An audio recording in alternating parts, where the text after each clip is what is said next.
Pessoal, muito boa noite, tá? Obrigado aí pelo tempinho de todos. Sejam aí todos bem-vindos ao nosso primeiro evento do Centro Acadêmico, né, de forma virtual, que a gente se organizou mais para somar na vida acadêmica, né, no início da carreira profissional de todo mundo, que é o nosso maior objetivo. Então, para a gente é um grande prazer a gente se juntar para somar dentro da faculdade, né? Como a gente sempre gosta e vocês já sabem, tá? Mais uma vez, como eu disse, né? Muito obrigado aí pelo tempinho de vocês. Hoje a gente vai ter a presença aí do comandante Célio Eugênio de Abreu Júnior. Né? A gente vai ter a honra da presença dele aí para falar um pouquinho da carreira dele e o que que a gente deve, né, cultivar para a nossa própria carreira no quesito da aviação aí para o futuro. Tá? O comandante Célio, ele, como vocês estão vendo aí, né, ele é piloto de avião e helicóptero com 22 mil horas de voo, tem experiências na FAB, na Transbrasil, Royal Air Maroc, Varig, e hoje em dia atua como coordenador de capacitação dentro da ANAC, que é justamente linkado com a gente, né? Essa coisa do aprendizado e tudo mais. Antes da gente começar com o comandante Célio, né, gostaria só de reforçar um pouco com todos vocês, né? A importância do nosso trabalho, do que a gente, né, como centro acadêmico tem feito em prol de todos e o que a gente também planeja aí trazer para vocês de novidade nesse semestre aí que a gente não tem muita certeza de nada, verdade? É, assim como esse primeiro evento que a gente está fazendo aí para vocês, planejamos fazer alguns outros, né? Inclusive, vamos trabalhar numa divulgação bem legal dos eventos que estão sendo planejados, eventos virtuais da própria ANAC, né? O comandante Célio vai falar um pouquinho disso para vocês depois. E o que é interessante, né, disso tudo é que a forma virtual ela termina facilitando, né, o acesso de todo mundo a esse tipo de evento. Sobre os nossos projetos, eu acho legal mencionar isso para todo mundo, né? Nós vamos entrar numa expansão muito grande. Quem já era participante do projeto Grupo de Estudos no último semestre sabe disso. A gente trabalhou numa expansão muito grande desse projeto. Hoje a gente vai apresentar isso para vocês, né, de forma bem rapidinha.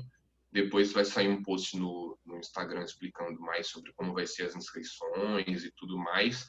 Mas a gente se adaptou, né, assim como todo mundo, assim como a universidade, e vai oferecer para vocês o Study Before Flight, que é um projeto nosso, que vai funcionar da mesma maneira que era o grupo de estudos antigamente, só que agora de forma virtual, né? Eu não sei se vocês já conhecem, mas esse é o nosso site, tá? Então, se vocês derem uma olhada, o pessoal, mesmo nas férias, um agradecimento especial aí para a diretoria acadêmica e para os monitores, mesmo nas férias a gente conseguiu se organizar e conseguir trazer para vocês alguns materiais novos, né, de PP, de PC, naquela linguagem bem mais tranquila que fica mais fácil, né, da gente entender. Né? Tá tudo aqui no nosso site, se vocês derem uma olhada depois, né, caviaçãocivil.com.br, e por lá vocês vão encontrar esses materiais que são produzidos aí com bastante trabalho da nossa equipe de monitores e com o objetivo de ajudar vocês, né? E além disso, né, também a gente tem as nossas redes sociais, que assim como esse próprio post, né, da live de hoje, a gente traz bastante novidade, né, tudo que a gente considere de importante para o estudante de aviação civil vai estar sempre sendo divulgado por aqui. Então, recomendo que quem ainda não seguir, dá uma olhada lá no Instagram depois, né, se é a Aviação Civil e segue a gente, tá bom? Bom, falando um pouquinho, né, indo direto para o ponto, como eu tinha comentado anteriormente, hoje a gente vai ter a honra aí de ter a presença do comandante Célio para falar um pouquinho para a gente desse tema, né? O Decole Seu Futuro a gente escolheu, né? A gente estava até comentando um pouquinho antes de vocês entrarem, o tema bem apropriado, porque né, a gente é muito importante que com o planejamento com antecedência a gente consiga fazer aí uma bonita carreira dentro da aviação, que é o sonho de todo mundo que está estudando, né? Vamos ouvir um pouquinho da experiência, como é que foi na vida do comandante Célio. Então, comandante, pode tomar a palavra, né? E mais uma vez, muito obrigado pela sua presença, pelo seu tempinho aqui conosco. Bem, boa noite para todo mundo. Foi uma satisfação tê-los, poder falar com vocês. Eu acho que é uma das nossas intenções é passar a nossa experiência e a nossa vida na aviação, que já se vão 40 anos. Eu não acho que seja interessante eu ficar falando de mim, mas eu vou dizer quem sou eu de uma maneira completa, para que vocês entendam que quem está falando é uma pessoa que vive aviação nesse tempo todo, né? Eu comecei a minha carreira na Força Aérea, num curso da reserva, fiquei 4 anos na Força Aérea, e ao sair da Força Aérea entrei na Transbrasil. Isso, eu me formei em 74 e fiquei até 78 na Força Aérea e saí PLA já lá com 1.500 horas, e de lá eu ingressei na Transbrasil em 1978, em dezembro de 78, e depois fiquei 11 anos na Transbrasil. Saí comandante lá em 84 e fiquei saí da Transbrasil em 89, e de lá fui para a Royal Air Maroc, que é uma empresa marroquina de bandeira, e voei lá. Foi uma experiência muito boa. Fiquei 2 anos lá voando Europa, Oriente Médio, África e Oriente Médio. E na volta, em 91, eu entrei direto como comandante na Varig, que nessa época houve um hiato, um crescimento muito grande, e tivemos uma turma grande. E entramos na Varig e ficamos lá 16 anos. E ao final disso, eu fiz na Varig, quando ela fechou, né, estava fechando, eu fiz o concurso para a ANAC, e estou na ANAC desde 2007. Estou muito envolvido com a área de instrução, de pilotos, de examinador credenciado, sou um dos instrutores que forma os checadores, né, das empresas. Sou muito ligado ao 121, mas de um tempo para cá eu tenho visto que a gente precisa se aculturar mais dentro das escolas e universidades, em função de que nós precisamos, além de sermos pilotos, temos que ser um pouco mais completos. Nós temos que ser agentes de segurança. Porque, se vocês não sabem, há um número muito, muito complicado, no meu ponto de vista, na aviação geral, que é um acidente a cada 5,7 dias. Isso me preocupa, e preocupa a ANAC também, da maneira que pode ser melhorar as condições ou a formação do piloto. Ela não é ruim. O piloto brasileiro, nós temos mais de 1.000 pilotos fora e voando, e é respeitado o piloto brasileiro no mundo, mas a gente precisa, na realidade, o que eu quero passar para vocês é que não existe a aviação não é um brinquedo, mesmo que ela seja desportiva. A aviação é uma situação. Toda vez que você entrar no avião, você tem que entrar como um profissional, do meu ponto de vista, e zelar pela sua segurança e pela segurança dos outros. Eu vou passar para vocês uma apresentação aqui que vocês vão entender e vão responder muitas das perguntas de vocês da atualidade.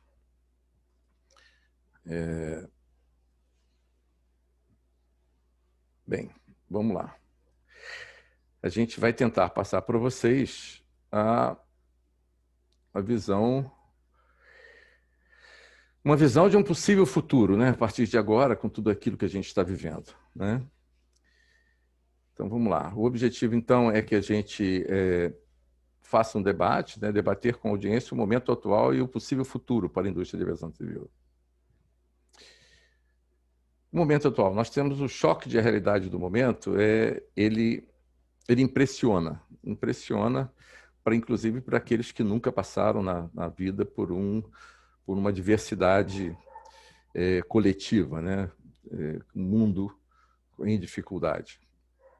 Eu quero dizer a vocês, um olhar aí, isso aqui é de 17 de agosto, mas mostra que a Covid atingiu o mundo todo, né? Não tem exceção. uns mais, outros menos, mas todos somos acometidos por um baque econômico e sanitário, vamos dizer assim, né?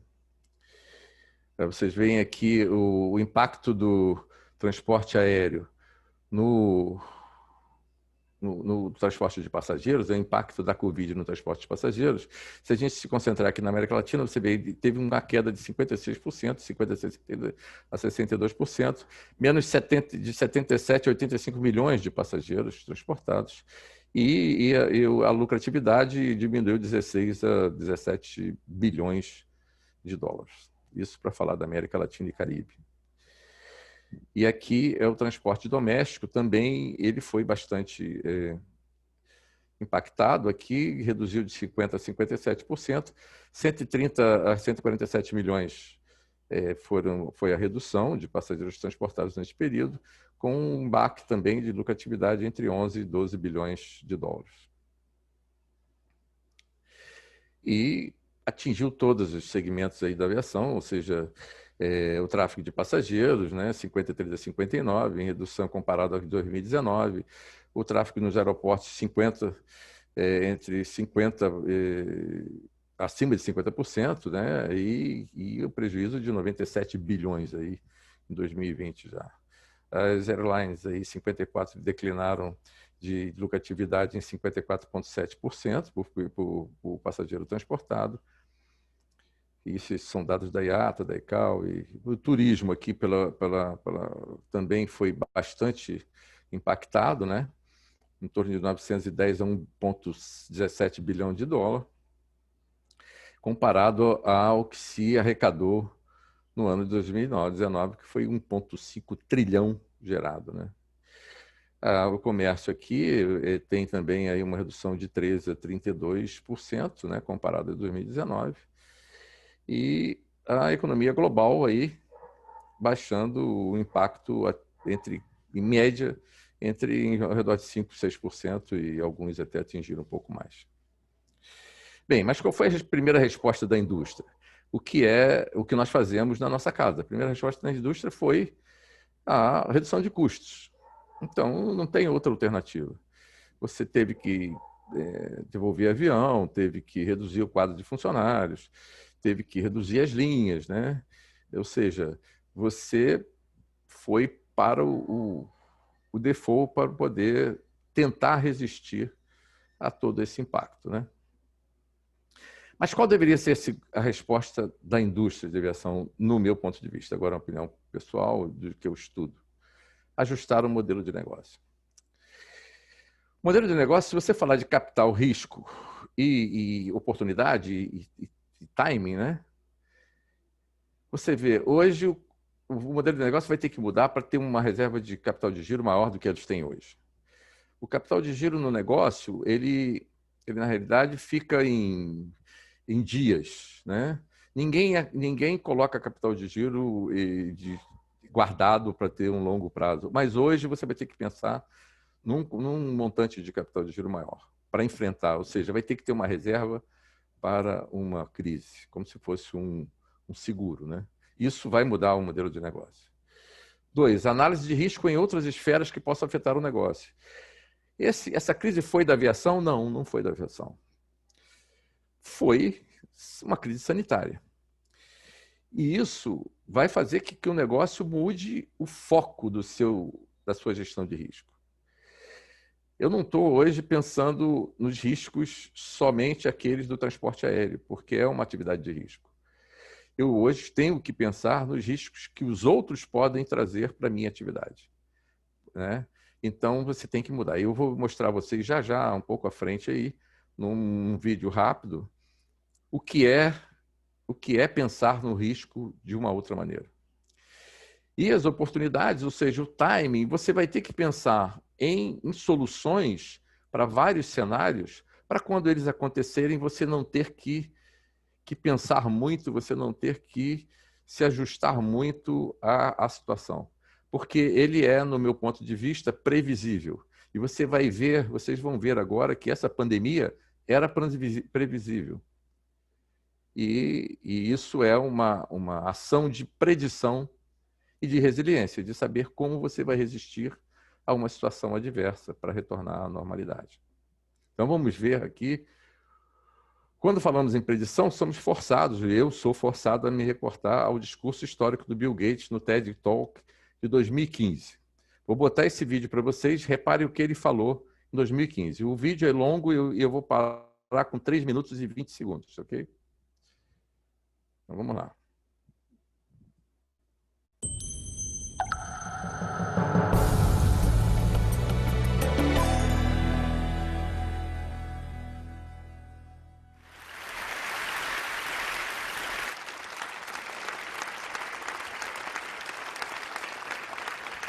When I was a kid, the disaster we worried about most was a nuclear war.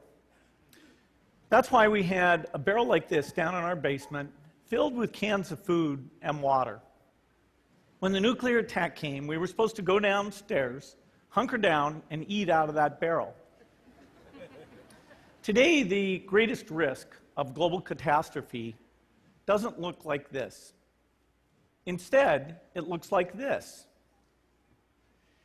If anything kills over 10 million people in the next few decades, it's most likely to be a highly infectious virus rather than a war.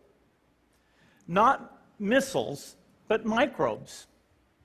Now, part of the reason for this is that we have invested a huge amount in nuclear deterrence, but we've actually invested very little in a system to stop an epidemic. We're not ready for the next epidemic.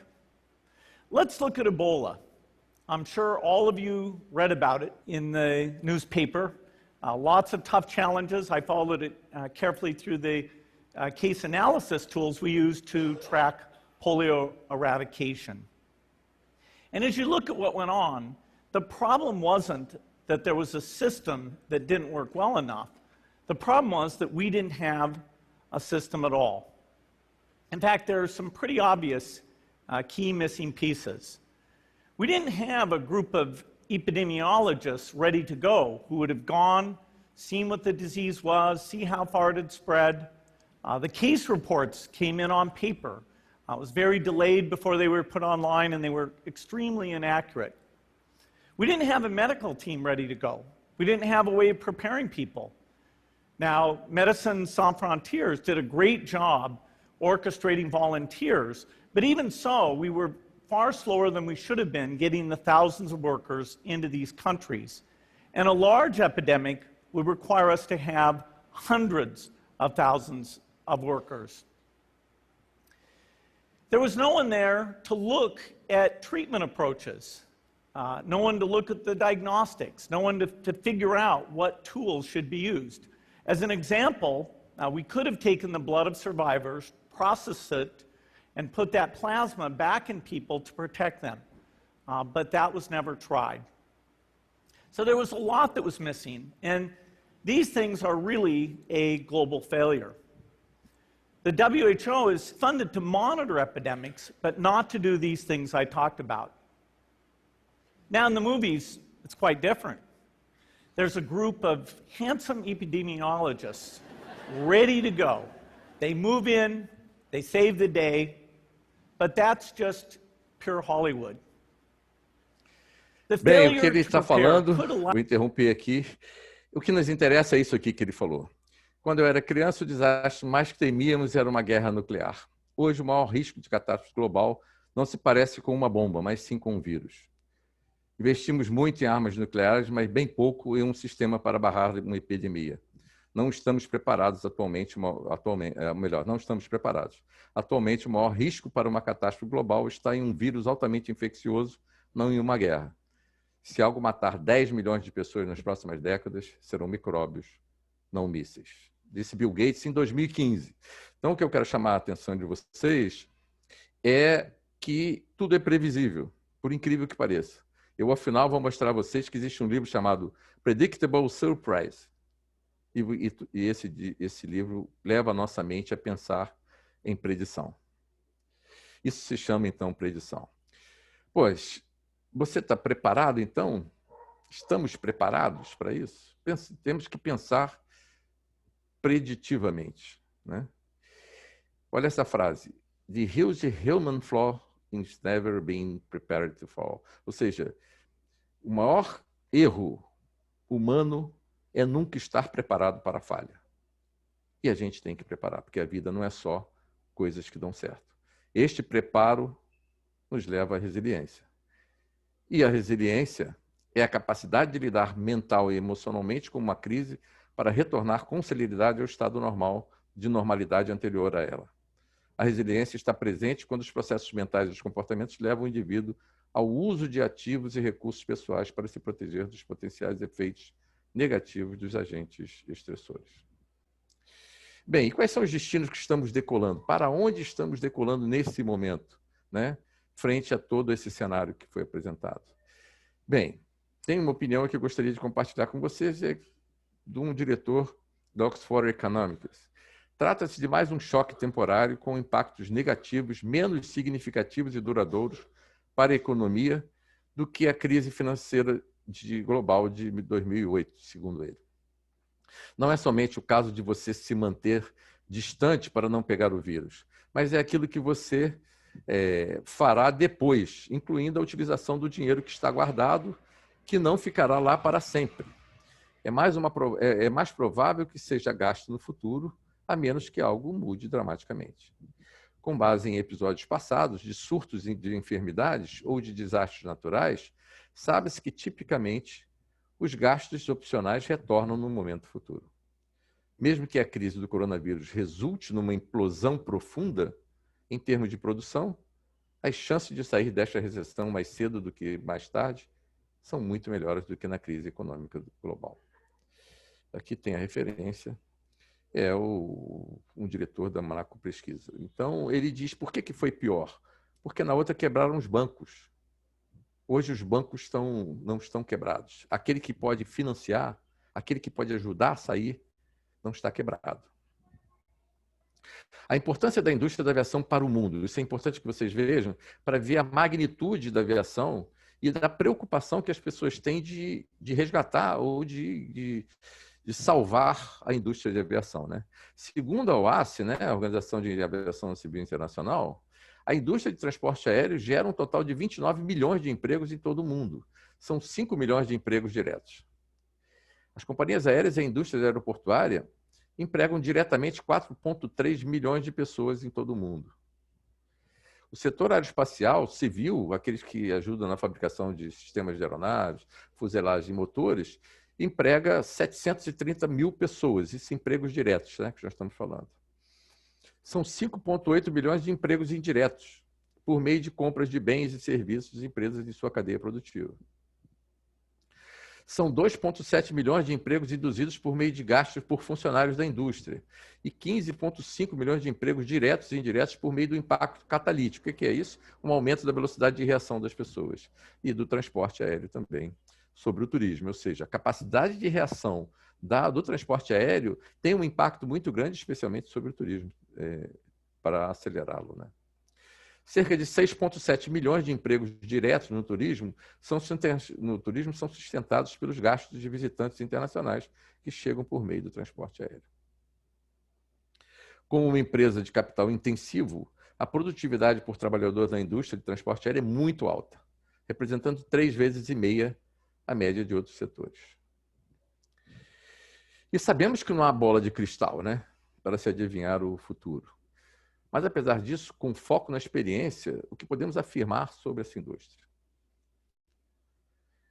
A indústria de aviação tem um elevado efeito multiplicador na economia. E as autoridades econômicas de todo o mundo já deixaram claro que entendem que investir na recuperação desta indústria traz benefícios enormes para muitos segmentos econômicos importantes do planeta. Existe uma relação do PIB com o crescimento da aviação, que é 1 ponto percentual no PIB, são pelo menos 3 pontos percentuais na indústria de aviação. Eu hoje estive conversando com uma controladora de tráfego aéreo de Guarulhos e ela me disse que o movimento em Guarulhos já está em 50%. Ele esteve em 7%, em 6% há poucos meses atrás. Então já está em 50%. Isso significa dizer que há uma volta um pouco ainda lenta, mas existe uma volta. Eu vou apresentar para vocês dois cenários, na minha opinião, que podem... Um com máscaras, né, que seria ainda com a Covid, e o outro sem máscaras, né? Então, vamos lá. O cenário com máscara resultaria em quê? No crescimento das empresas cargueiras e táxi aéreo, business aviation, melhor dizendo. A business aviation é a empresa de táxi aéreo. Isso há um crescimento. Por que a business aviation? Porque aqueles que perderam a regularidade da aviação comercial buscam, se tem dinheiro, usar os seus aviões ou alugar aviões para dar business aviation. E as empresas de táxi aéreo, elas foram autorizadas pela ANAC para fazer transporte como o 121, em termos excepcionais. Então, houve um crescimento dessa aviação, né? Fortalecimento do transporte de carga. Houve um aumento significativo do e-commerce, né? Do e-commerce que na realidade é o quê? Nós estamos pedindo tudo via internet. E quem transporta isso são os aviões, pô. Vem tudo da China, né? E a gente pede tudo da China e chega aqui por avião, não tem por outro meio rápido de chegar, né? A recuperação mais lenta da indústria, isso é uma verdade, com previsão de retorno aos níveis anteriores à pandemia somente a partir de 2022. Isso é o cenário mais otimista que a gente pode ter, é esse, né? A recuperação mais rápida do tráfego aéreo nacional. Por que o tráfego aéreo internacional tem uma recuperação mais rápida? Porque a gente está muito próximo do nosso tráfego aéreo e conhece quais são os estados que estão sendo bem tratados, a pandemia está sendo bem tratada, que a gente pode visitar com menos risco, né? Porque os outros a gente só tem a temer. Se você disser que Santa Catarina há pouco tempo estava com um problema fantástico, quem é que ia querer passar dias em Santa Catarina, seja lá trabalhando ou passeando? Então, o tráfego aéreo cresce na proporção do nosso conhecimento dentro do país para recuperar a nossa vontade de voar, né? O tráfego aéreo internacional é um pouco mais complexo, né? Ele depende da vacina da Covid, né? Da capacidade de recuperação econômica dos países, porque a vacina vai vacinar as pessoas, mas não vai dar dinheiro de noite para o dia para os países poderem utilizá-lo na recuperação dos setores. Há um certo retardo nisso, né? E a abertura das fronteiras. Isso é muito, muito significativo. Por exemplo, hoje, o brasileiro para entrar nos Estados Unidos é um problema, porque o Brasil tem adquiriu uma fama ruim no combate da pandemia, né? Então, isso tem reflexo no tráfego aéreo internacional. E o desempenho do combate à pandemia nos países, ou seja, os países têm que ter muita disciplina e muito investimento, não só financeiro, mas também de recursos para os médicos, para aqueles que podem combater. Aquele grupo ali que o Bill Gates falou. Nós não estamos preparados para ter os médicos, para ter os remédios, para ter isso tudo precisa ser antecipado. O EPI para proteger os profissionais e tudo mais, isso tem que ser anterior, porque no momento cria caos, né? Novas empresas surgindo no mercado. Isso hoje é uma realidade que tem algumas empresas, tem umas mais incidentes, outras não, querendo entrar no mercado. Isso é uma verdade. Por quê? Existe janela de disponibilidade, janela de oportunidade. Há pilotos formados, né? Há pilotos competentes que estão fora do mercado de trabalho, que há pouco tempo, saíram agora. Tem as suas carteiras válidas, inclusive. E tem aeronaves que estão sendo devolvidas e o leasing delas está ficando barato. Se você quiser arrendar agora a aeronave, ela está num preço muito mais barato que se tivesse no momento de crescimento das empresas, né? Então, isso anima novas empresas para surgirem no mercado. Fortalecimento do low cost management. O que é isso? Hoje, todo mundo está pensando de que maneira daqui para frente vai ter que fazer gestão de baixo custo. Isso, a situação está levando a todo mundo se preparar para isso, né? Ou seja, isso tem consequências. Mudança de modelo de negócios, ou seja, antigamente nós tínhamos Alliance, né? Star Alliance, One World e tudo mais. hoje, como todo mundo está em dificuldade, talvez vão se juntar algumas empresas, se esse cenário levar mais tempo, o mundo vai ver aí fusão de empresa para poder diminuir custo, né? Para não sair 4, 5 voos para um lugar de empresas diferentes batendo lata. Você vai se juntar, as empresas que puderem resistir vão comprar outras, vão adquirir outras, e vão criar, talvez, empresas continentais. Isso por exemplo, a Latam já tem uma característica continental. Ela tem Latam Chile, Latam... fechou há pouco tempo, lá era Latam Argentina, mas tem Latam Equador, Latam Peru, Latam Brasil, Latam México, e assim sucessivamente, né?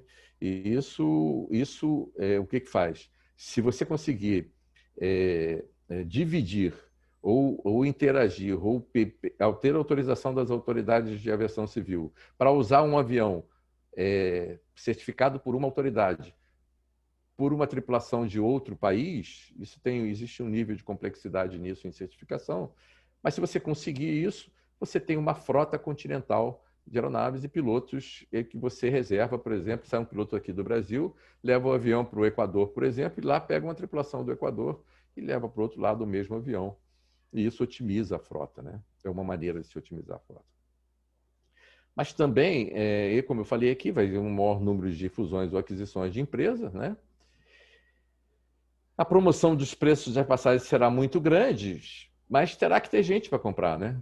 Esse é um fator importante. E, por fim, um estudo da Decolar.com, aconteceu agora há pouco tempo, mostra que com todos esses problemas, 57% dos brasileiros pretendem fazer uma viagem nacional entre outubro e novembro de 2020. Já no segmento internacional, 46% pretendia ir ao exterior, ainda no primeiro semestre de 2021, com 22% para a Europa, com destaque para Portugal, seguido de Argentina e outros destinos. Então, vocês veem que tem uma demanda reprimida. Ainda com certo medo, mas existe e tem um planejamento, mesmo dentro da pandemia, essa situação. Esse é um cenário inicial com máscara que a gente avalia. Mas tem essa notícia aqui também, em frente a tudo, que é a vacina da Pfizer, isso veio do valor, em 21/8, para a Covid pode ser autorizada já em outubro, diz o laboratório.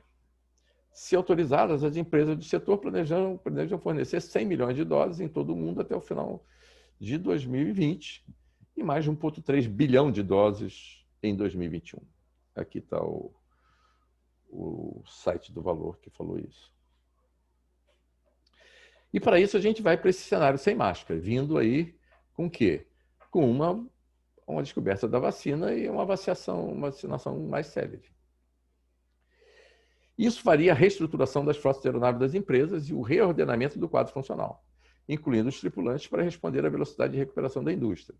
Ou seja, teríamos que fazer uma seleção novamente, né? E eu digo por que a seleção? Porque eu acho que vai haver uma depuração do quadro de pilotos das empresas. O que você quer dizer depuração?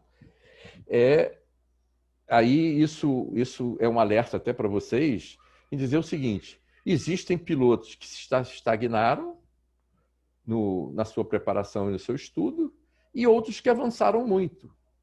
Essa seleção vai ser o seguinte: vai ter preferência aqueles que avançaram muito, aqueles que estudaram mais e uniram a experiência à pesquisa, os estudos, a leitura, as informações disponíveis para a sua cultura aeronáutica. Isso é importante. A disputar hoje o mercado é ser preparado para disputar com outros que têm competência. Nós temos que desenvolver cada vez mais competências adicionais, além daquelas que nós vamos adquirir no banco escolar. E aí tem o treinamento também, outra coisa que demora um pouco, por exemplo, se demorar, eles vão perder a experiência recente e com isso vão ter que ser retreinados, vai ter que ter disposição de slot de simulador disponível, porque todo mundo vai correr para treinar os seus pilotos e aí você vai ter que ter uma velocidade compatível com a disponibilidade dos recursos para colocar novamente avião e tripulante preparado para voar, né? No Brasil, vai ter um fortalecimento do padrão das novas relações trabalhistas. Isso aí é outra coisa que eu prevejo. com salários mais baixos e com exigência de aumento da produtividade. Isso é uma coisa que também vocês têm que botar em mente. Quem sonha com aviação, isso não é só na aviação, né? Isso eu acho que em todos os setores econômicos, né? Mas o sonho do aviador transcende o próprio salário. Ele é necessário? Claro que é. Mas se você quer ser aviador, primeiro pense em ser aviador. E depois você vai ter que se mostrar a competência e ser útil o suficiente para que os salários sejam mais compatíveis. Eu acho que a competência vai dirigir, vai pilotar a sua própria carreira, entendeu? Aumento do número de pilotos se aposentando, isso é uma outra realidade. Nós tínhamos pilotos recentemente com 70 anos voando. Eu acho que isso vai ser apressado, né? Vai terminar a carreira de muitos, né? E vão ser forçados a se aposentar e vão abrir novas oportunidades, né? Para que vai rejuvenescer o quadro de pilotos do mundo, não só do Brasil, mas do mundo, do meu ponto de vista. Recuperação de postos dos trabalhos no Brasil e no exterior. Porque hoje existe um posto de trabalho a ser ocupado pelo piloto no mundo. Tem muita coisa. Se voltar à normalidade, é muita coisa, né? Vocês teriam uma ideia, a Emirates, por exemplo, tem mais de 1.000 pilotos estrangeiros voando. O Brasil lá deve ter pelo menos uns 500, uns 400 a 500 pilotos. E no mundo, né, tem gente voando desde da Ásia até a Europa, voando na Ryanair, lá tem muitos. Existe um grande mercado, né? Aqui na América Latina, aqui tem o pessoal do Caribe voando ali na empresa de 37 aí que é exclusiva, que me fugiu o nome, mas Copa Airlines, né? Essa tem muito brasileiro também voando ali. Então, novos critérios de seleção, como eu falei, em termos de competência, para admissão de novos tripulantes, de tripulantes mais qualificados. E é isso que eu quero alertar vocês. Repito, vocês precisam se preocupar na qualificação, na melhor qualificação. E hoje isso é fundamental. Recuperação imediata do tráfego aéreo nacional. Eu acho que o tráfego aéreo nacional, com uma vacina, ele se recupera bem rápido, bem mais rápido, diferentemente do mercado internacional, que vai depender de outras coisas, né? Por exemplo, o mercado internacional depende de capacidade de recuperação da economia brasileira, né? Você tem emprego, você tem que ter o pessoal com dinheiro, empregado, para poder gastar, senão ele fica com medo de gastar, o poder aquisitivo da população e do dólar. A cotação do dólar também tem um impacto bastante interessante para o turismo, né? E para a dívida das empresas em dólar. Isso tem impacto também, né? Mas se eles voltarem a ter um mínimo de tráfego internacional, eles passam a ter aquisição em dólar, né? Passam a ter uma aquisição, entra dólar para poder fazer frente às necessidades. Deixa eu só ver aqui que tem... Depois a gente responde as perguntas que não foram respondidas aqui. Diminui a possibilidade de fusão ou venda das empresas aéreas. Por que diminui? Porque se você tiver uma recuperação mais rápida, as empresas que já estão estruturadas, elas já têm uma clientela, elas já têm uma infraestrutura em cada base que elas voam, elas já têm uma situação mais ou menos pronta, né? E tem um pessoal que foi afastado e que, se voltar, ele não vai precisar começar do zero. Então, as empresas vão se fortalecer com mais rapidez. Existe possibilidade ainda no mercado?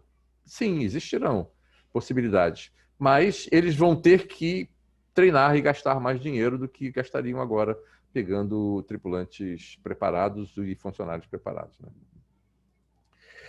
Redução do espaço para surgimento de novas empresas, que eu estou falando. E, por fim, o aumento mais rápido do preço das passagens. Porque quando começar a dar certo, né, quando o tráfego aéreo voltar, o preço da passagem também vai aumentar em função da demanda. O mercado é demanda, a demanda faz com que os preços tenham uma certa... O que pode salvar aí é que aí vai haver ainda uma disputa muito grande entre as empresas para a aquisição do passageiro, e isso pode afetar positivamente, né, para o preço da passagem. Mas o que eu tenho a dizer para vocês, né? Como estudantes? Keep dreaming. Vocês ainda não são afetados pela essa pandemia, pela pandemia no sentido profissional. Vocês ainda não estão profissionalizados, e isso é uma vantagem agora, nesse momento, no meu ponto de vista, porque vocês têm tempo para estudar. Keep studying.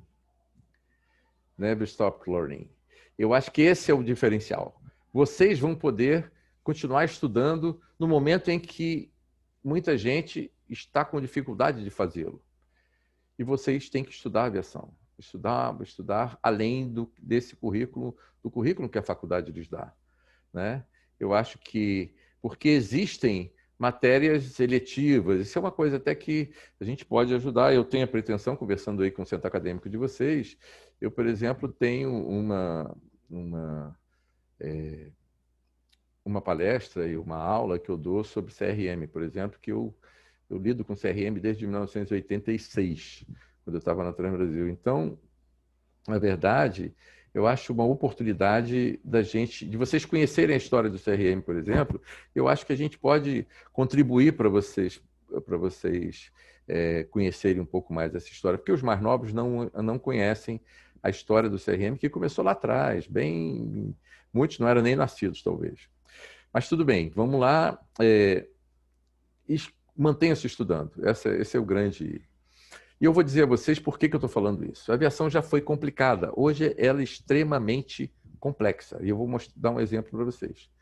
E nós precisamos ser pilotos com mais airmanship. Vou explicar já o que é airmanship, se vocês não sabem. Mas qual é a diferença de complicado para complexo? Eu, quando entrei na aviação, a aviação era complicada. Por quê? Quando eu pilotava cabo. Eu comecei no 2.7, o meu primeiro jato foi 2.7. Cabo... ligação direta com aileron, com profundor, não sei o quê. Você puxava, você baixava o trem em emergência também através de um cabo. Tá bom, hoje você voa fly-by-wire. Eu, quando fiz curso de 77 de 320, eu tive que estudar o que era fly-by-wire. Muito diferente, mas muito diferente de pilotar um avião a cabo. Então, isso é importante que vocês tenham em mente. Qual é a diferença do complicado para o complexo? Como é que você vai explicar isso? Por exemplo, você tinha um relógio antigamente grande, daqueles convencionais que a gente gostava de usar, e aí você desmontava aquele relógio, se você numerasse os ponteirinhos, numerasse as engrenagens, numerasse tudo, você conseguia remontar aquele relógio. Hoje você tem um relógio que marca a sua pulsação, marca a sua temperatura, marca seu sono. Aí você abre aquele relógio, tem um chip lá dentro. Como é que você vai explicar esse chip? Ou remontar um chip? Então nós temos que entender que nós saímos de uma situação complicada para uma situação complexa. E isso nós precisamos estudar. A aviação está assim. Hoje, você tem que adquirir competências, e o airmanship traz isso. É o uso consistente de habilidades bem desenvolvidas pelos pilotos para atingir os objetivos de uma operação aérea no mais alto nível de eficiência e eficácia. E essa consistência é como pedra angular uma disciplina operacional intransigente e desenvolvida por meio de processos de aquisição sistemática de proficiência, sustentados por habilidades técnicas e não técnicas. É a arte de voar com excelência. Hoje, se você não entender o que é complexo, você não entender o que tem por trás de um switch de um piloto automático, você está fazendo uma coisa sem saber. Aquele acidente do 447 da Air France, ali literalmente, e infelizmente, nós temos que admitir que aqueles eram 2 copilotos que estavam na cabine. Eles não sabiam o que estava acontecendo com a aeronave. E o básico da aerodinâmica é saber que um perfil aerodinâmico ele se alinha sozinho se ele estiver na altitude de densidade para o peso dele. Ou seja, ele se alinha. Se você largar o avião, ele sai da altitude anormal no momento em que o perfil aerodinâmico começa a ter a camada limite novamente aderente sobre o perfil de asa. Então, são coisas que deveriam saber, né? Ou seja, se contrariou um avião voado fly-by-wire de uma maneira como se pudesse se recuperar de maneira simples, né? E estudar hoje a aviação ficou mais fácil com EAD. A gente está fazendo aqui essa prática e hoje a pandemia nos mostrou que é possível a gente adquirir muito conhecimento de qualidade sem aulas presenciais. Isso é importante que a gente tenha em mente. A gente precisa desenvolver essa cultura, a gente precisa ultrapassar e viver esse paradigma, esse paradigma, vencer, para saber que a gente pode, inclusive, tendo aulas internacionais. Eu tenho visto muitos webinários da ICAO, por exemplo, para falar sobre o vencimento da pandemia. É interessante, né, os impactos sobre a aviação. Por que eu falo também que vocês precisam entender da complexidade? Porque vocês têm ideia de quanto tempo o piloto mantém pilotagem manual de uma aeronave comercial hoje? Pode ser menos do que isso que eu vou mostrar, hein? São 4 minutos. Por quê? Considerando que você, na decolagem, você anda 5 milhas para poder entregar o avião ao piloto automático, e ao pousar, você desacopla o piloto automático com 5 milhas para chegar no pouso. Então, são 2 minutos para cá e 2 minutos para lá. Né? E poderão ser somente 2 minutos. Porque se você não quiser pousar manual, você pode pousar automático, se tiver os equipamentos adequados no aeroporto e na aeronave. Então, nós não somos mais, dentro do avião comercial, não somos mais pilotos, somos gestores de automação da aeronave, do sistema de automação. Então, a oportunidade de aprender os fundamentos do voo e sentir o pleno prazer de voar ocorre fora da cabine de um avião comercial hoje. Então, eu acho que vocês têm que aproveitar muito o momento de até vocês se formarem comercial. Aprendam. Tem palestras maravilhosas. Eu vou falar aqui, não é em questão de propaganda não, mas eu tenho um irmão que tem um canal no YouTube. Ele só fala de história e fala de coisas interessantes. Ele falou...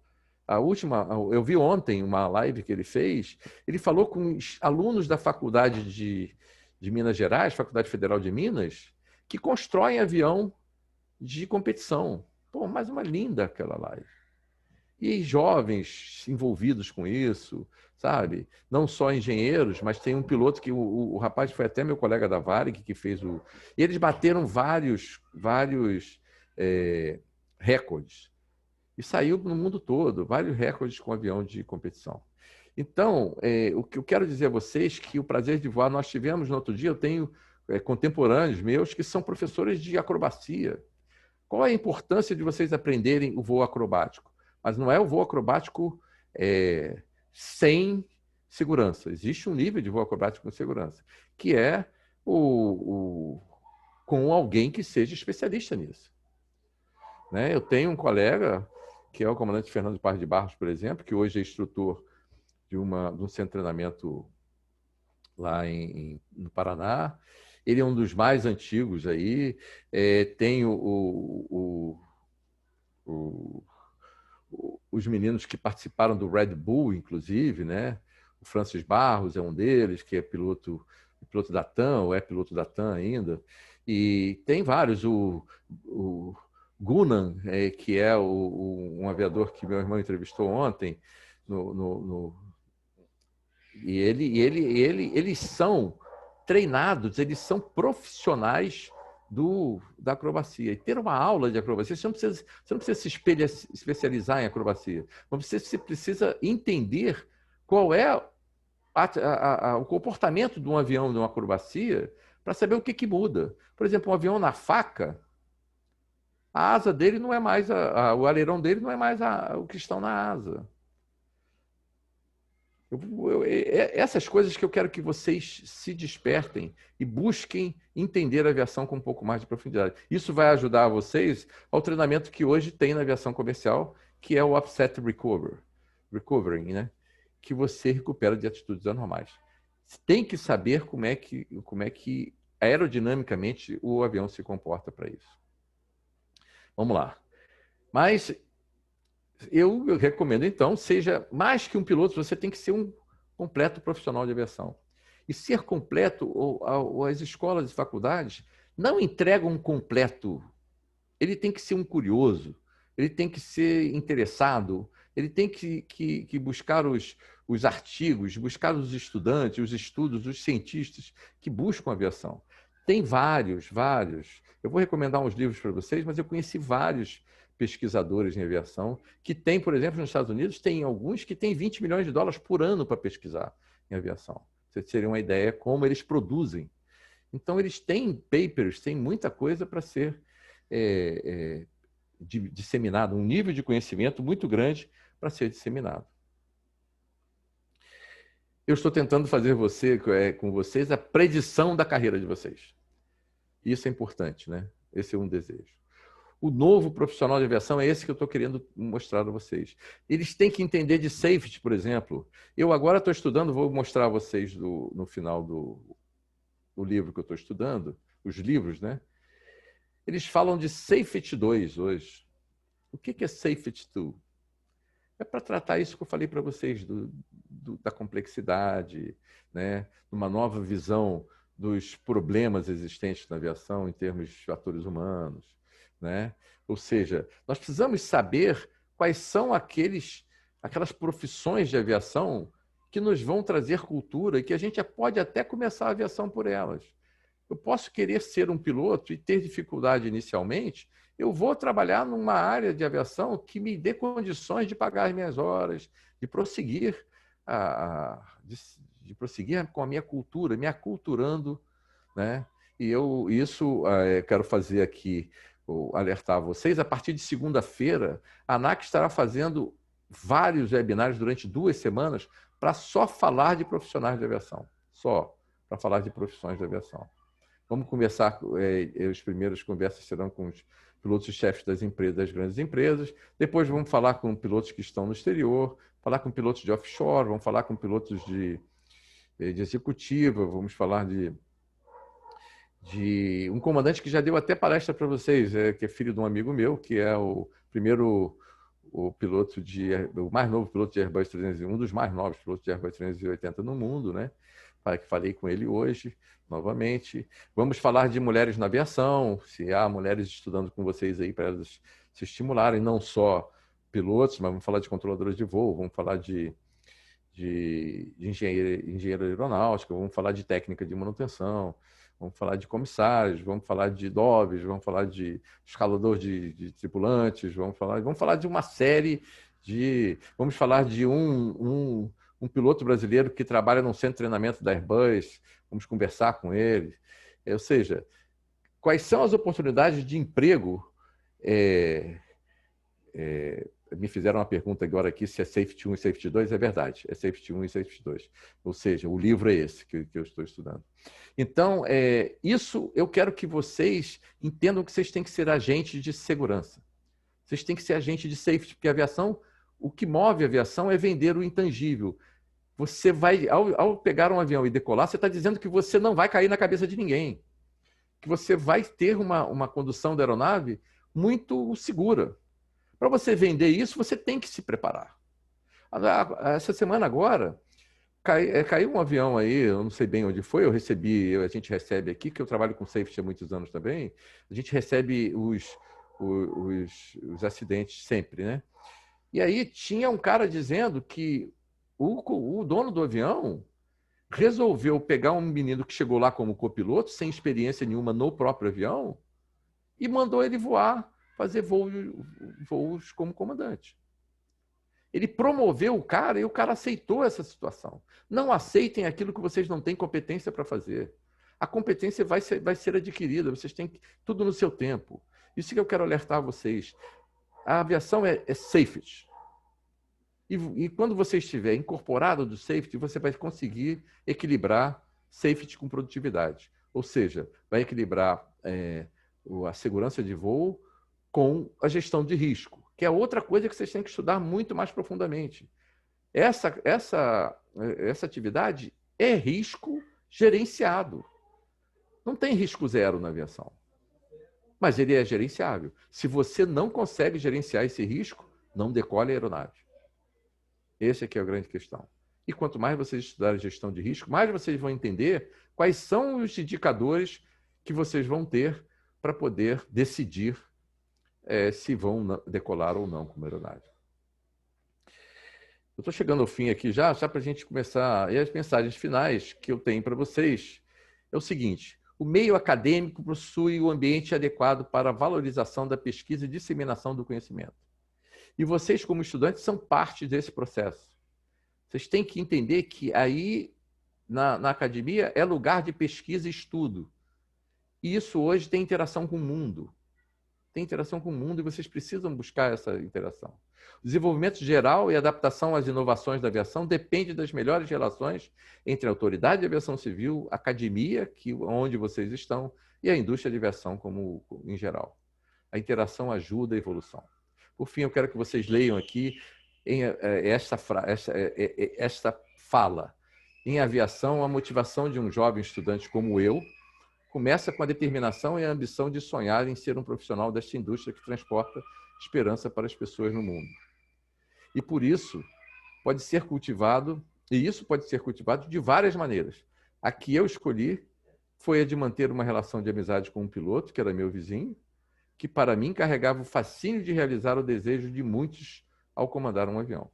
E o interesse e entusiasmo sempre cresceram dentro de mim, porque preciso deles para superar as dificuldades interpostas na minha caminhada e manter os meus sonhos vivos. Isso foi um jovem alemão que falou, eu tirei de uma revista alemã. Então, vocês precisam de entusiasmo e combustível interno, motivação para vencer as dificuldades interpostas na caminhada de vocês, para manter os seus sonhos. Mantenham os seus sonhos, senão o sonho é que nos leva a conquistar as coisas. A bibliografia recomendada que eu tenho a vocês está aí, ó. Managing the Unexpected, né? Gerenciando o inesperado. Safety 1 and 2, aí, o Safety 2, esse que o colega aí, alguém perguntou, está na resposta aí.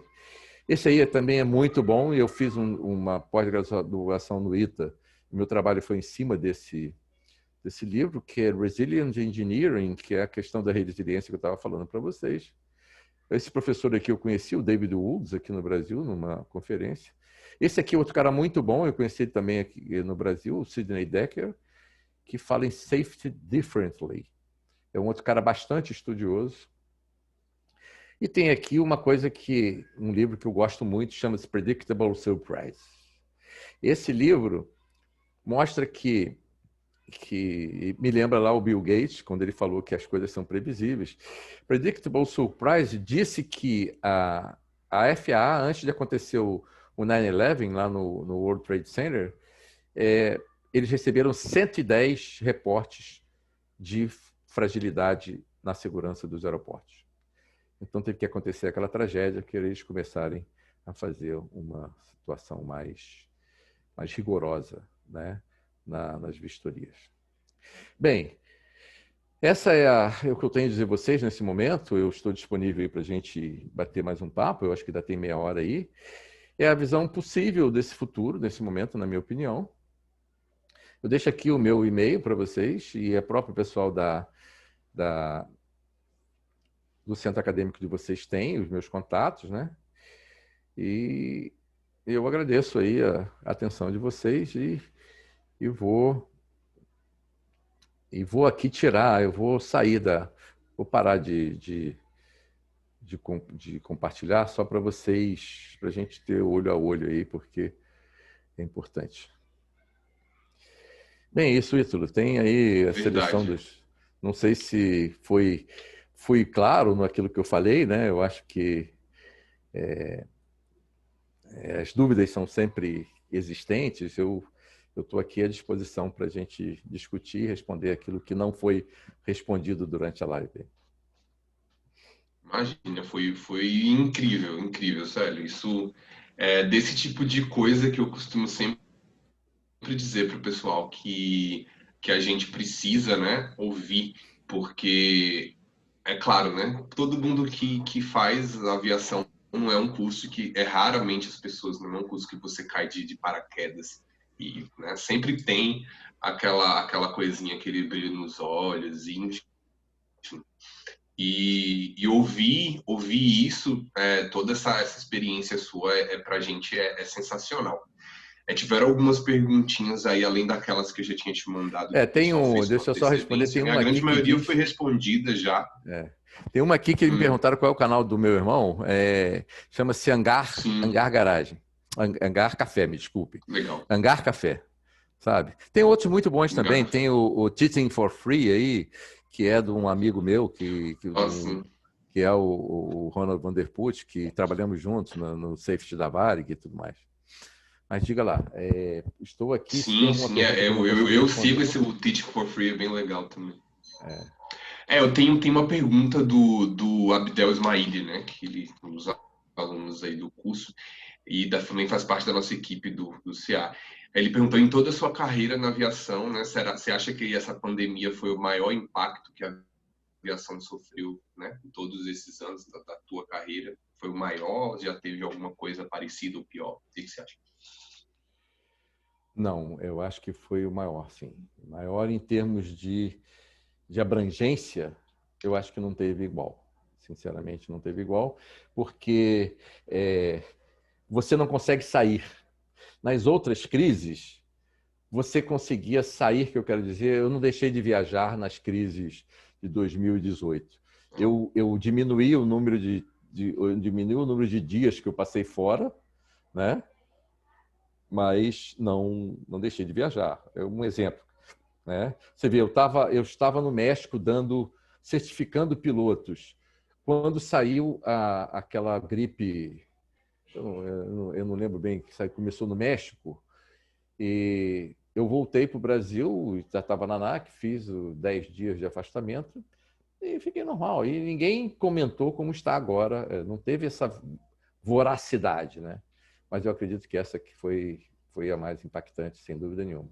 Porque se correr o bicho pega, se fiscar o bicho come, né? Essa é a grande realidade dessa que nós estamos vivendo.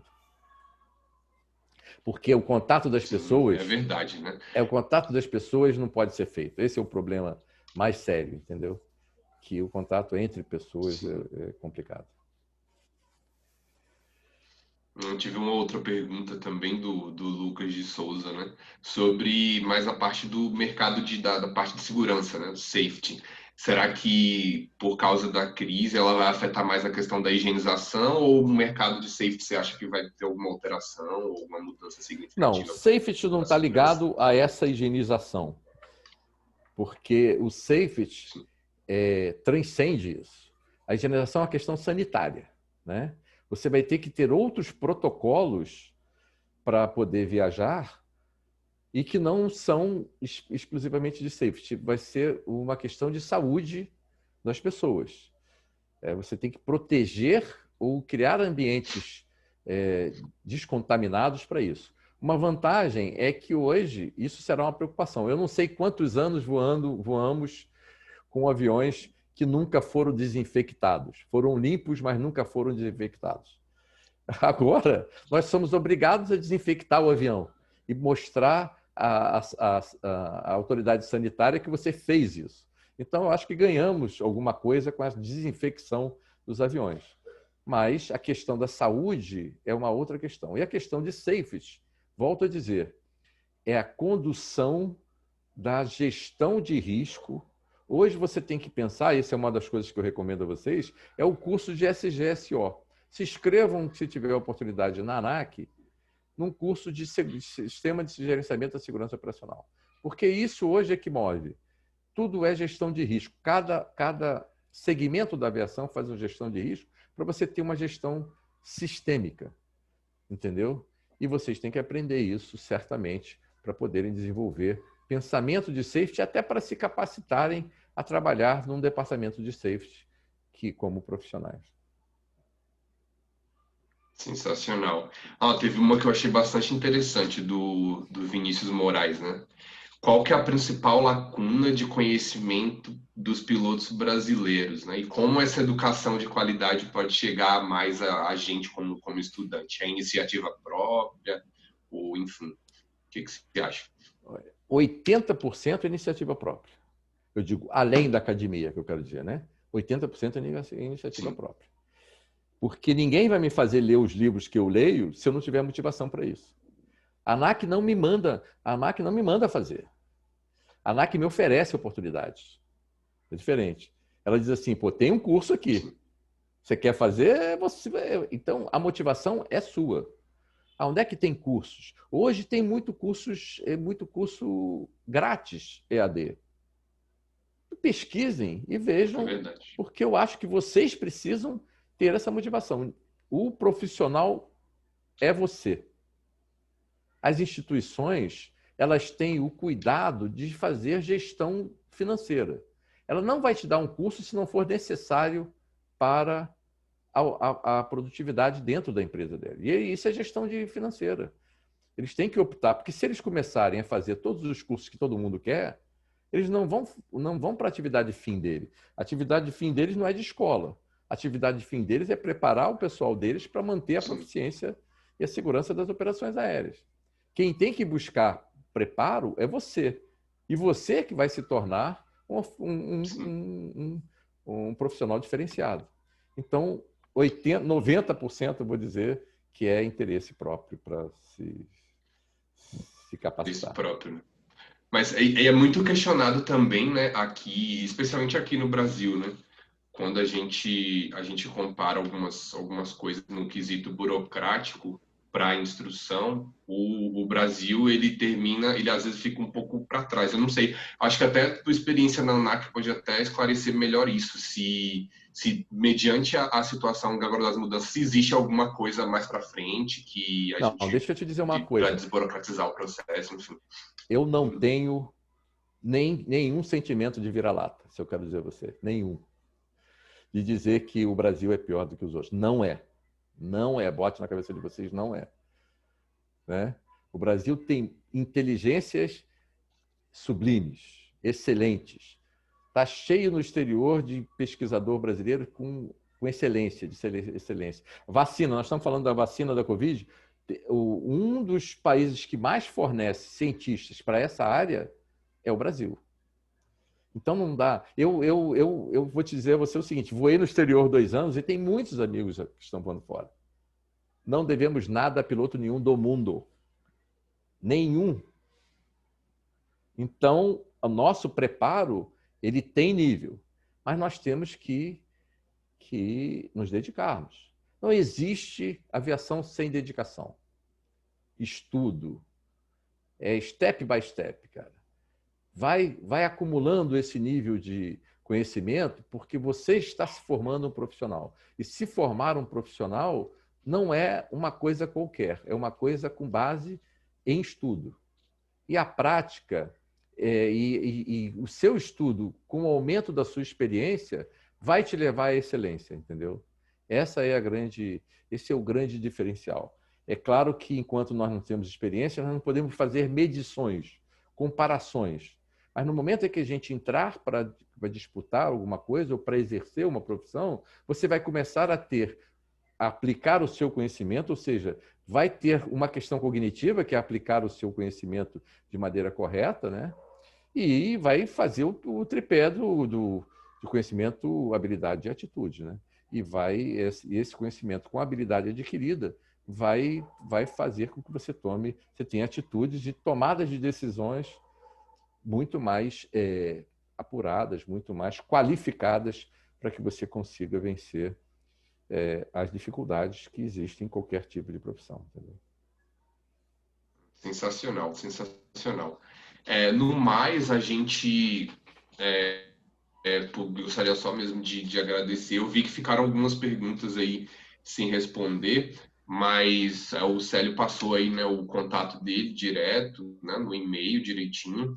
Tem mais 2 detalhes para passar para todo mundo antes da gente encerrar, é que para quem estiver aqui, né, a grande maioria, né, quase todo mundo, aluno da universidade, que quiser o certificado dessa palestra, né, nós vamos ter um forms que vai ser preenchido direitinho para que a gente possa encaminhar esse certificado. Então, fiquem aí até o final. O Fabrício ele vai mandar no chat o link, já está aí direitinho, né, o link do forms para vocês preencherem, que é tipo uma lista de presentes, tá? Só vai receber o certificado quem preencher esse forms lá.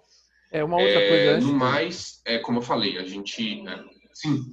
Claro. Não, o que eu queria dizer a vocês é o seguinte: clientes da ANAC não são só empresas aéreas ou fabricantes. Clientes da ANAC também são aqueles que são que têm um código ANAC, vamos dizer, né? Que são aqueles que pretendem ser profissionais. E vocês podem tirar um código ANAC e participar dos cursos da ANAC na sua formação. Sim. A ANAC está cada vez mais se preparando para oferecer oportunidades. Vou dar um exemplo para vocês. Tem um curso que a ANAC fez faz um ano e pouco, sobre inglês, sobre níveis de inglês, né? Foi lançado no mercado há pouco tempo. Quando foi lançado, teve 3.000 inscrições, para vocês terem uma ideia. Sim, eu fui uma delas, inclusive. Foi muito bom o curso. Então, do ICAL 3, né? O que aconteceu? Foram capacitadas 1.500 pessoas. Então, e vocês não pagaram nada, e ninguém pagou nada. A ANAC tem o dever de fomentar, e é isso que me move trazer aqui também, né? Eu acho que a aproximação da ANAC com a academia é uma coisa muito saudável, né? Utilizem aquilo que a ANAC oferece a vocês, porque o nosso trabalho é para vocês e para o mercado de aviação civil.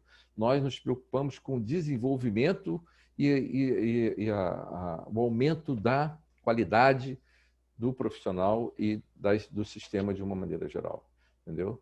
Eu quero só lembrar que eu encaminho para você aí depois a programação dos webinários das próximas 2 semanas da ANAC, que vai falar de profissões. Eu acho que é interessante que vocês participem para vocês até poderem fazer perguntas aos profissionais para eles responderem, porque eu sou um deles, mas há vários que estão aí que podem trazer perguntas também diferentes das minhas e buscando a qualidade que a gente precisa para completar o nosso nível de conhecimento, né? Elevar o nosso nível de conhecimento. Perfeito. Não, essa questão desse compromisso da ANAC em realmente colar, estar próximo, né, do estudante de aviação é sensacional, né? Porque a gente quando está começando vem com um brilho nos olhos e muitas vezes fica perdido sem saber para onde ir. Esse guia é incrível. Nem só para o pessoal saber também, assim que a gente receber, Célio, essa informação, né, de vocês, a gente vai divulgar com constância nas nossas redes sociais cada dia de cada palestra de cada profissional. Pode falar. Eu queria dizer, teve uma pergunta aí que foi encaminhada aqui para saber como é que eu me interessei pela aviação. Eu quero dizer que eu sou de uma família de aviação. Meu pai era da aviação, meus tios eram da aviação, tenho irmãos da aviação, tenho primos que são da aviação. Então, isso foi uma coisa, a aviação, eu nasci dentro desse ambiente e isso contaminou muita gente. Obviamente, tenho estudando. Eu tenho irmãos que foram da aviação, que estudam muito também, e isso a gente vai interagindo e vai avançando no nível de conhecimento, né? Então, eu recomendo a vocês que busquem essas informações, que se informem, que orgulhem-se de ser profissionais cada dia melhores, né? Esse é o recado que eu dou para vocês. O orgulho pessoal. Você não precisa fazer disso uma vitrine, mas sejam profissionais competentes, porque na hora que tiver que escolher alguém, a seleção vai dizer quem é mais competente. Eu desejo toda a sorte do mundo a vocês. Eu agradeço a atenção e eu estou sempre disponível aí. Eu acho que os nossos canais estão abertos, né? E por fim, eu acho que vamos acertar aí para ver se a gente coloca, se a gente consegue trazer o CRM para vocês, a história do CRM, né? E a gente já tem pronto essa palestra, essa aula, E quando vocês aí do centro acadêmico, né? Eu sei que é uma das matérias que se estudam aí, mas eu não sei se estudam a história, mas a gente pode trazer para vocês em 2 horas, em pouco menos de 2 horas, a história do CRM no mundo aí, como uma das ferramentas que trouxe o estudo de fatores humanos para a aviação civil. Com certeza, isso é algo que a gente gostaria muito, né, de saber. E para o pessoal se preparar também, a gente está planejando, ainda não temos uma data certa de aprovação da coordenação e tudo mais, mas a gente está coordenando aí com o Célio, o pessoal, para a gente trazer esse curso para vocês de CRM no meado de setembro, né? Então, tem certificação, vai ser tudo direitinho da ANAC, né, Célio? E vai ser interessante para todo mundo, né? Se puderem participar, é aquela coisa que eu falei no comecinho, né? Acompanhe a gente nas redes sociais e, claro, com esse compromisso a gente vai sempre divulgar aí o que a gente tem feito para vocês, tá bom? No mais, eu acho que é isso. Muito obrigado pela participação de todos. Obrigado de coração, comandante, aí, pelo tempinho que você disponibilizou aí para a gente. E qualquer dúvida, já acredito, né? O Célio passou o contato e a gente também está à disposição aí nas nossas redes sociais. Não esqueçam de, por favor, quem ficou até o final, preencher o forms do link que está aí no chat, tá bom? E boa sorte para vocês, bom fim de semana vamos ficando por aqui. Vamos caminhando aí para uma aviação melhor. Valeu. Um grande abraço. É isso, muito obrigado. Valeu, Célio, tchau, tchau.